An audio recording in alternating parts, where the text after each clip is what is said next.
इसमें क्या होता है ना, मेनली बता रहे थे आपको कि जैसे हम लोग तो इम्प्लांट लगा ही लिए हैं 4 साल पहले। तो जैसे दांत निकल जाता है ना जहाँ पे ना, तो वहाँ पे क्या होता है, जैसे ये जो जबड़ा है इसमें 2 तरह की हड्डी होती है। जैसे ऊपर में दांत गड़ा हुआ है, नीचे में भी दांत लगा हुआ है। तो जहाँ तक ये दांत जाता है, ये दांत दिख रहा है यहाँ पे, तो ये एक देखने में तो एक ही जैसा है, लेकिन ये एक अलग प्रकार का हड्डी होता है और इसके नीचे वाला अलग प्रकार का हड्डी होता है। इसको बोलते हैं रेडिकुलर बोन। रेडिकुलर मतलब रूट, दांत का जड़। तो वहाँ तक का हड्डी जहाँ तक जड़ जाता है वहाँ तक का हड्डी रेडिकुलर बोन होता है। नीचे वाला का बेस, आधार बनाया है ये होता है बेसल बोन।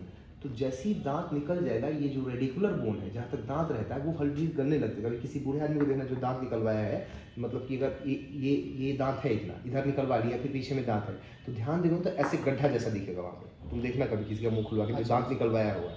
तो होता क्या है कि जब ज़्यादा हड्डी गल जाएगा तो हम लोग का स्क्रू तो हड्डी में ही जा रहा है एक्चुअली, तो उसके लिए कम स्क्रू जगह मिलेगा, उसका लेंथ कम करना पड़ेगा। या फिर क्या करना पड़ेगा कि एक नीचे नस जाती है, ठीक इस दांत के नीचे से नस जाती है, जिससे ठंडा गर्म दर्द सब महसूस होता है हम लोगों को।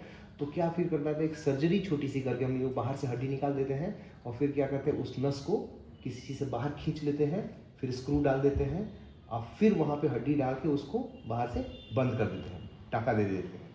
तो वो एक अलग सर्जरी करनी पड़ती है, ठीक है। तो इट्स बेटर कि हम लोग टाइम पे ये चीज़ करवा लें। हाँ, इसीलिए बोल, चूँकि 4-5 साल हो भी गया है। और क्या होता है कि चूँकि दांत कम है, वही मेन मोटा वाला दांत है, उसी पे सारा लोड जा रहा है, तो उसका लाइफ कहीं ना कहीं इफेक्टेड होगा, पायरिया हो जाएगा या ब्लीडिंग होगा, जिससे हड्डी का नुकसान होगा। और क्योंकि हर चीज़ का जैसे ट्रक होता है, ट्रक में मान लो आगे 2 चक्का है, 2 चक्का पीछे 2-2 चक्का होता है, ठीक है। तो अगर एक चक्का हम लोग निकाल मान लो तो क्या होगा, ऐसा नहीं ट्रक चलेगा, ट्रक तो चलेगा ही, लेकिन उस पर ओब्वियसली लोड ज़्यादा पड़ेगा, या तो उसका चक्का डैमेज होगा या कुछ उसका पार्ट ट्रक का डैमेज होगा, तो वो डैमेज हो जाता है, ठीक है।